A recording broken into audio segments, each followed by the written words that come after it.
Bueno, ahora en esta sección vamos a hablar acerca de la evaluación integral y el plan de atención individual de las niñas, niños y adolescentes víctimas de violencia. Lo que vamos a abordar es el trabajo que realizan las unidades de protección especial, las etapas por las que transitan las víctimas de violencia y el plan de trabajo individual que se formula precisamente para atender las necesidades que han surgido producto de la situación en la que se encuentran. Vamos a describir además las diversas tipologías de violencia que se presentan en el contexto y cómo estas son abordadas a través de un procedimiento que está normativamente ya establecido y que está dirigido a lograr la protección de las niñas, niños y adolescentes. Entonces, en ese contexto, lo primero que tenemos que saber qué es una unidad de protección especial, ¿no? Es decir, qué es ese espacio donde se van a dictar resoluciones administrativas para la protección de los niños y donde el Estado va a asumir un rol activo en su protección, ¿no? Son espacios, digamos, es una instancia administrativa que funciona en el Ministerio de la Mujer y Poblaciones Vulnerables que actúa en el procedimiento por desprotección familiar de las niñas, niños y adolescentes en situación de riesgo o de desprotección familiar, ¿no? Tiene un rol, por lo tanto, que no es jurisdiccional, es decir, no es un juzgado de familia, pero que emite una resolución administrativa que tiene que ser cumplida y que está dirigida a la protección de los intereses de las niñas, los niños y los adolescentes, de sus derechos. Entonces, es un servicio de atención inmediata, ¿no? Lo que se busca es una atención oportuna, rápida, digamos, donde pueda un niño, un adolescente, una niña acceder y puedan ser, digamos, dictadas unas medidas que lo protejan. Ahora, ¿qué etapas tiene? Tiene una fase donde se va a realizar una evaluación, ¿no? Una evaluación del caso que luego vamos a desarrollar con más detenimiento.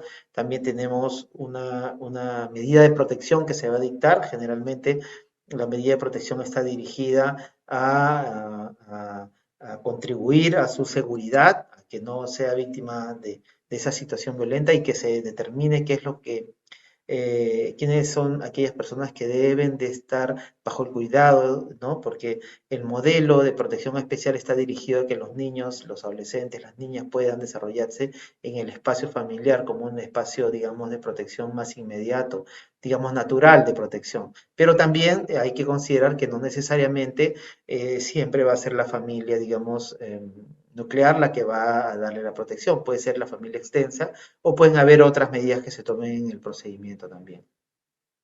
Luego de esta evaluación, tenemos las medidas de protección que se van a dictar y viene el plan de trabajo individual. El plan de trabajo individual establece objetivos de trabajo, ¿no? De atención, ¿no?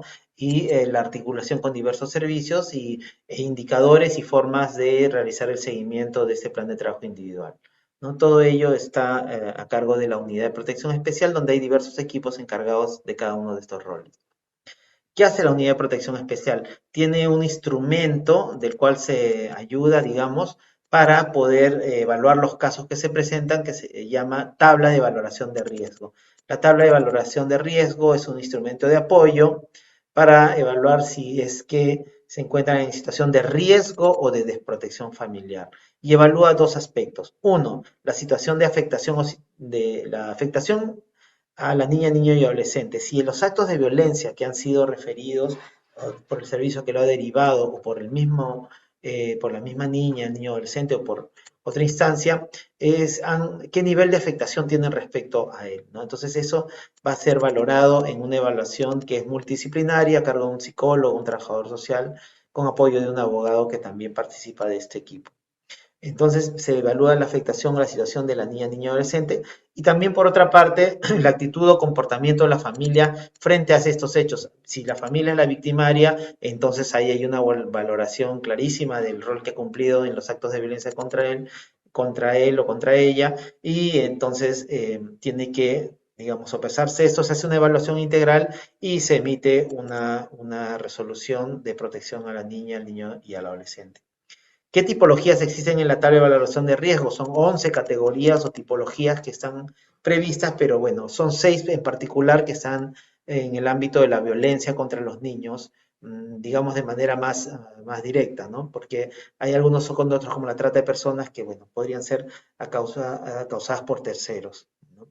Estas tipologías pueden llevar a una situación de riesgo de desprotección, por ejemplo, la violencia sexual, ¿no?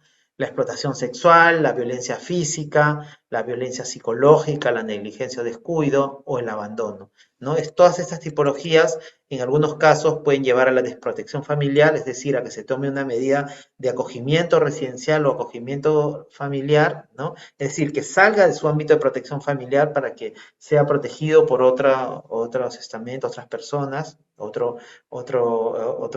digamos, un sistema de protección alternativo, ¿no? Y también en la otra categoría de riesgo en las cuales no necesita salir de su ámbito familiar, pero hay que tomar algunas medidas para que la situación no se agrave y finalmente termine poniendo en una situación de altísimo riesgo a las niñas, a los niños y a los adolescentes. Y particularmente las situaciones de violencia pueden ser de diverso grado y tienen que ser analizadas de manera multidisciplinaria por el equipo a cargo. ¿Qué se hace en el proceso de evaluación? Ya lo he mencionado con anterioridad, hay una entrevista, esa entrevista tiene que estar dirigida a la situación que está viviendo la niña, el niño, el adolescente, no necesariamente si fuera víctima de un hecho grave de violencia al que describe el hecho traumático de la violencia en esas circunstancias, sino que conocer, digamos, todo el contexto en el cual, violento, en el cual ha estado participando como sujeto pasivo el niño, la niña, el adolescente, ¿no? Implica una serie de visitas domiciliares que no son, como mencionado, no son solamente para verificar la infraestructura, el acceso a los servicios o los ingresos económicos de la familia, sino también ver los roles que se van dando al interior de ellas, las responsabilidades de los padres respecto a la situación de su hijo y la valoración que se tiene de su situación, ¿no? Es decir, la visita domiciliaria no es solamente verificar la infraestructura, sino tener un conocimiento, digamos, social del grupo, del núcleo familiar en el cual se desarrollaba la víctima en este caso, ¿no? Luego hay una evaluación psicológica, hay que tomar en cuenta que la primera evaluación toma muy poco tiempo, entonces básicamente es un informe o una apreciación psicológica que se da y que, bueno, va a ser, si hay que algo que profundizar, va a tener que ser profundizado ya en el momento del plan de trabajo individual o posterior a esta primera fase de evaluación, porque puede ser que sean necesarias algunas otras evaluaciones posteriores para determinar, digamos, algún problema de orden psicológico que tenga que determinarse. En ese caso, lo que hace normalmente la Unidad de Protección Especial es articular con los centros de salud mental comunitarios o con otros servicios de salud que van a ayudarle a tener mayor certeza y conocimiento y profundidad respecto a hechos que requiere precisar, ¿no? O afectaciones que requiere documentar, ¿no? Esta evaluación social y psicológica, entonces estamos hablando que es una evaluación inicial, pero que da los suficientes elementos para tomar una decisión respecto a la protección de las niñas, los niños, adolescentes, de las víctimas, digamos, de violencia. Hay algunas evaluaciones médico-legales, básicamente de orden físico, para saber en qué estado está llegando, pero pueden haber algunos exámenes auxiliares, ¿no? Porque puede haber sufrido una agresión de carácter sexual, hay que descartar un embarazo, una infección de transmisión sexual, o de repente hay que hacer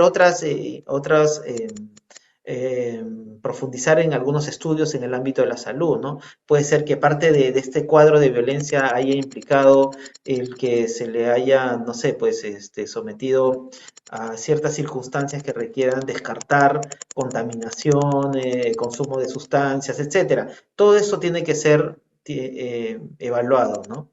Y tiene que ayudar al equipo multidisciplinario que toma la decisión respecto a la situación de riesgo de desprotección familiar a tener todos los elementos del caso para poder digamos, resolver de la mejor forma. Hay algunos documentos que se requieren ya a nivel administrativo, reniegue, etcétera, que digamos, esto siempre es necesario. Una evaluación integral de la salud también se puede pedir, ¿no? Es lo que me refería anteriormente. Ya una evaluación, digamos, un niño muy pequeño, un bebé víctima de violencia, entonces hay que hacer una evaluación integral, ¿no? Porque puede ser que en estos actos de violencia haya sufrido alguna afectación que no está siendo verbalizada, no se puede conocer, no se puede observar y que no se puede detectar tan fácilmente. Entonces tiene que haber evaluaciones y precisamente eso también se va a tener que hacer en esa etapa de evaluación. Luego, cualquier actuación que sea necesario realizar para conocer la situación de la familia, ¿no? Eso va a ayudar a construir algo que se llama el plan de trabajo individual. ¿Qué busca el plan de trabajo individual? Establecer un conjunto de actividades, de acciones a realizar para cumplir ciertos objetivos, y esos objetivos están dirigidos a recuperar la posibilidad del niño de vivir en su ámbito familiar y de la familia de poderlo proteger adecuadamente, ¿no? Entonces, se van a describir los antecedentes del caso, obviamente no con todos los detalles que esto implica, pero sí va a haber una cronología, ¿no? de las atenciones y de la historia familiar, es decir, el contexto, ¿no? Sobre el cual se está formulando el plan de trabajo individual. Luego va a tener los problemas que se han identificado producto de las evaluaciones que se han realizado, los objetivos, las metas que tienen respecto a ello, los indicadores que van a ayudar a medir el progreso en esta situación, las metodologías para el seguimiento de los casos, ¿no? Y cuánto va a durar también, porque no puede ser un seguimiento, digamos, muy prolongado en el tiempo. Tiene que ser el necesario para poder ayudar a que se resuelvan las situaciones de riesgo de desprotección que han sido identificadas, ¿no?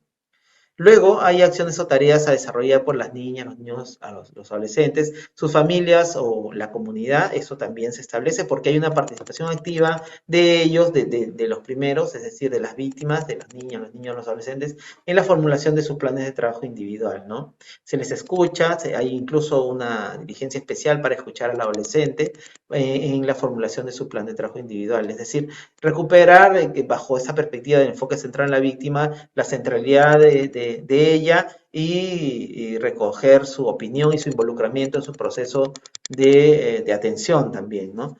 Que es muy importante. Luego hay actuaciones necesarias, acuerdos y compromisos que se van a establecer en la ficha de plan de trabajo individual, designar a los responsables, que son aquellos que van a ayudar a implementarlo, y las características, digamos, de esta implementación y la forma como se realizará el seguimiento, la frecuencia, la periodicidad, etcétera. Luego hay un equipo gestor que se va a encargar de hacer seguimiento al cumplimiento del plan de trabajo individual. Entonces, en síntesis, un niño víctima de violencia llega al servicio, el servicio realiza una evaluación, toma unas decisiones administrativas y que están dirigidas a su protección, y finalmente formula un plan de trabajo individual dirigidas digamos, a reducir o eliminar las condiciones que generaron que ingresara al sistema, en este caso por los actos de violencia. Está dirigido sobre todo a que sea el espacio familiar el que lo acoja, nuevamente lo proteja. Pero si esto no se puede dar, entonces la Unidad de Protección Especial tomará una decisión, en este caso de desprotección, y bueno, ya seguirá otro camino que, bueno, lo vamos a ver en otros momentos. Entonces, el plan de trabajo individual es muy importante. No solamente el único actor es la Unidad de Protección Especial, sino sobre todo el niño, la niña, el adolescente y los servicios que están en el territorio. Por eso es importante que se articule con los otros servicios que existen, los centros de salud mental comunitarios, todo el proceso de sensibilización y coordinación también con el centro de salud mental comunitario, por ejemplo, para las atenciones, dando un poco más de información del caso que ha sido derivado, etcétera. Las articulaciones con otros servicios, con el MAMIS, con la EMUN, etcétera, en el territorio. ¿Cómo hacemos para ayudar a que la niña, el niño, adolescente ya no sean víctimas de violencia y que sea la familia la que los proteja y los proteja en un marco, digamos, de derechos y que no generen, digamos, ninguna gravedad en este campo, y que, digamos, podamos tener a niñas y adolescentes cuyos derechos sean respetados y, y garantizados. Bueno, eso es todo. Muchas gracias a ustedes por su participación.